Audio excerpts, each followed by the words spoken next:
the day, or my word of encouragement, is temptation.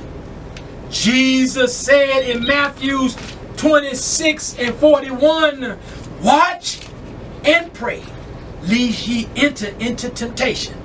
The spirit is, hallelujah, indeed is willing, but the flesh is weak. I say that again. Watch and pray, lest you enter into temptation. The spirit indeed is willing, but the flesh is weak. From a Bible standpoint, temptation could be defined as a circumstance where I might find myself bound with the craving to be wicked and to do something that is wrong and dishonest. I may be tempted to do something that I don't have no business doing, but the temptation shouldn't overtake me because the Lord has found a way for my escape from doing the temptation.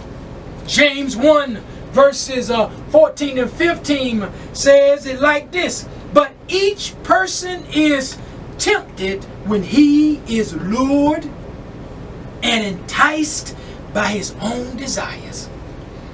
Then desires, when it has conceived, gives birth to sin. And sin, when it is fully grown, brings forth death. This occurs as the results from the desires of a sinful nature and can be enabled by an evil encourager. Meanwhile, an inner struggle proceeds between the flesh and the spirit. It is important to know that when we are tempted, God will make sure we're able to overcome the conflicting temptations, Pastor Mellon. The Lord will provide a way for our escape. Some way, somehow, when we are tempted, something will come along and we will have a way to get away from the temptation. Psalm 68:20 from the New Living Translation Bible says, our God is a God who saves. The sovereign Lord rescues us from death. God sets us free and crushes our enemies. Salvation is freedom from death and destruction. Now those who refuse to turn to the Lord will be blackened by wickedness and nastiness. They will be trapped by the sins they love and destroyed by the death that they are terrified of. My biblical question on the day is a simple question.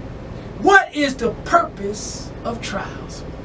What is the purpose of these trials and these things that come at me?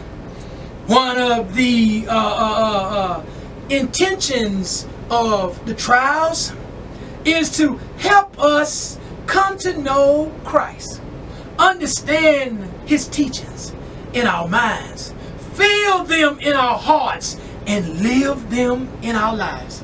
The triple threat pushes me to give respect and honor for what God has done.